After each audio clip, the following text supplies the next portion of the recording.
Kheda phone पे तो अब अभय चौटाला साहब विधायकों को पीट देते हैं। इस तरह की काफ़ी मैं चर्चाएँ सुनी, इस तरह के काफ़ी किस्से सुनी। हवाई जहाज में बैठा ले जाता है, हेलीकॉप्टर में बैठा ले जाते हैं, आसमान में ले जाकर के पीटता है।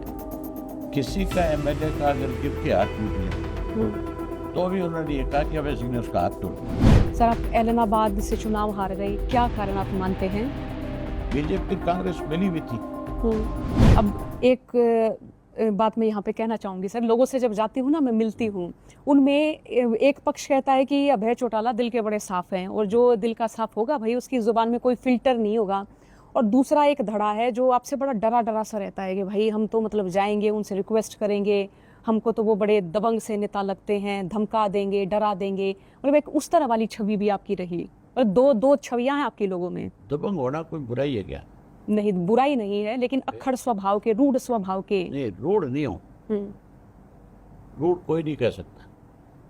हाँ, ये ठीक है, मुझे सच्ची बात कहने की आदत है।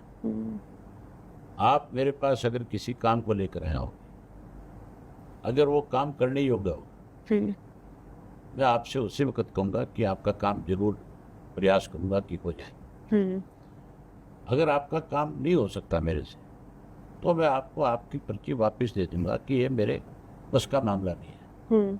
मैं इसके लिए किसी व्यक्ति से रिक्वेस्ट नहीं कर सकता।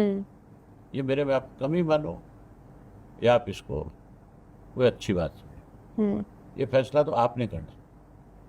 जिस व्यक्ति को मैं ये कह दूंगा नहीं होगा, वो मेरा बाहर खड़ा होकर ये प्रचार करता है कि मेरे साथ उसने ठीक से बात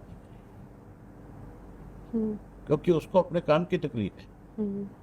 लेकिन उसको कुछ दिन बाद एहसास होता है कि यार तेरे को ठीक बात कही। ये फर्क है। आप इसको आप दबंग कहो, आप इसको रूढ़वादी कहो, या इसको आप क्या कहना चाहोगे, अब वो तो पत्रकार की सोचने का तरीका है। लेकिन समय के साथ ये छवि लोग खुद देखने लगते हैं, वो उनको यकीन हो जाता है कि नहीं, हमने ये गलत सोचा था। मेरे बारे में कांग्रेस ने, बीजेपी ने, हमारी अपने जो घर के परिवार के लोग थे, उन्होंने, जो मेरे बहुत अच्छे मित्र थे, उन सब ने पूरे प्रदेश के अंदर ये सब बातें बहुत जोर शोर से करी। अब आम आदमी को ये समझ आ गया कि सिर्फ प्रचार था इनके खिलाफ। अब वो प्रचार खत्म हो रहा है। जब मैं सर पढ़ती लिखती थी, आप लगाएं कि स्कूली शिक्षा थी उस दौरान मेरी, उस दौरान एक चर्चा सुनती थी कि तेजा खेड़ा फॉर्म, तभी मुझे जहन में आता रहा, तेजा खेड़ा फॉर्म पे तो अब अभय चौटाला साहब विधायकों को पीट देते हैं। इस तरह की काफ़ी मैं चर्चाएं सुनी, इस तरह के काफ़ी किस्से सुनी। कांग्रेस के लोगों ने प्रचार किया था, सुरजेवाड़ा ने खास तौर पे कहा था कि ये तो हवाई जहाज में बैठा ले जाता है, हेलीकॉप्टर में बैठा ले जाता है, आसमान में ले जाकर के पीटता है। किसी का एमएलए का अगर गिर के हाथ टूट गया तो भी उन्होंने ये कहा कि अभय सिंह ने उसका हाथ तोड़ दिया। लेकिन क्या ऐसा कोई हादसा हुआ कुछ ऐसे? अगर ऐसा हादसा होता तो क्या वो सामने नहीं आता कभी? कोई लोग है इस तरह के, और विधायक कभी कोई इस तरह की बात सहन कर सकता है? नहीं, पावर तो आम आदमी भी नहीं कर सकता। तो ये सब बकवास थी। इसका जवाब चौधरी संपत सिंह ने विधानसभा में दिया। विधानसभा में कांग्रेस का राज था और सुरजेवाड़ा ने ये बात वहाँ भी कही कि चौधरी संपत सिंह, आप तो इनके साथ रहे हो, एक ऐसा वक्त भी था कि एमएलए को किस तरह से ले जा करके पीटते थे, मारते थे। संपत सिंह खड़े हुए, आज भी विधानसभा के रिकॉर्ड में ये चीज़, वो खड़े हुए और उन्होंने खड़े होकर के बड़े साफ शब्द में कहा कि मैं आज इस पार्टी में नहीं, आज मैं कांग्रेस के साथ, लेकिन मैं चौधरी अभय सिंह के बारे में खुल करके बता देना चाहता हूँ विधानसभा में कि जितना मान सम्मान इज्जत इन्होंने केवल विधायक की नहीं, आम आदमी की मैं इनका कायल उस बात के लिए। और उसने ये भी कहा कि एक भी किसी विधायक के साथ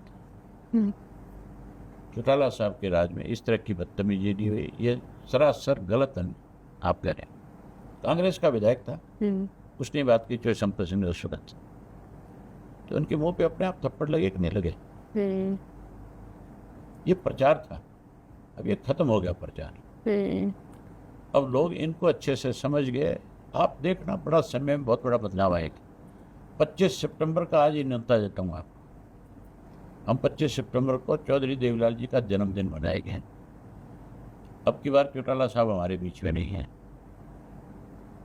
और मुझे अपने कार्यकर्ता साथियों पे भरोसा है, हरियाणा की जनता पे भरोसा है कि अब की बार चौधरी देवीलाल के जन्म दिवस के ऊपर और बड़ी संख्या में लगा है। सर, आप एलनाबाद से चुनाव हार गए, क्या कारण आप मानते हैं? बीजेपी कांग्रेस मिली हुई थी। आप ये देखो, बीजेपी ने एक ऐसा कैंडिडेट खड़ा कर दिया जिसको अपने परिवार के लोग वोट नहीं दे रहे थे। पहले जब बाई इलेक्शन हुआ था तब कांग्रेस ने बीजेपी की मदद करी। भूपेंद्र हुड्डा का आज एक बयान है, सोशल मीडिया पे आप जाओ देख सकती हो। एक गांव है जमाल, उस गांव में, बड़ा गांव है मेरे हल्के का, उसमें जलसा करने आया था मेरे बाई इलेक्शन में, जब मैंने इस्तीफा दिया किसानों के समर्थन में। उसके अंदर उसने ये कहा था कि मैं आया था कांग्रेस के लिए प्रचार करने के लिए, लेकिन गोपाल कांडा जो है मेरा भाई है, मेरा मित्र है, इनडायरेक्टली उसने उसके लिए वोट मांगे, बीजेपी के लिए वोट मांगे, नहीं मांगे। अब वो उस वक्त बीजेपी के लिए वोट मांगे उन्होंने। अब की बार बीजेपी वाला ने उनसे कहा भी हमारे से तो अब ऐसे हारता नहीं, तुम कोई कैंडिडेट दे दो मजबूत, तुम्हारे को हम अपने वोट डलवा देंगे। ऐसा कैंडिडेट दे देने जो हमें वोट नहीं डालेगा, जो आपको डाल देगा। फिर उनके जो यहाँ जितने भी लीडर थे छुटपुट भैया, वो सारे खुल करके कांग्रेस की मदद में लगे हुए थे। ये आपस में मिल करके इन्होंने इस चुनाव को लड़ा। मुझे वोट कम नहीं मिले, वोट विधानसभा के चुनाव में जो बाई इलेक्शन में मिले उससे भी ज़्यादा मिले, लेकिन वो दोनों मिलकर के एक जगह वोट डाल गए।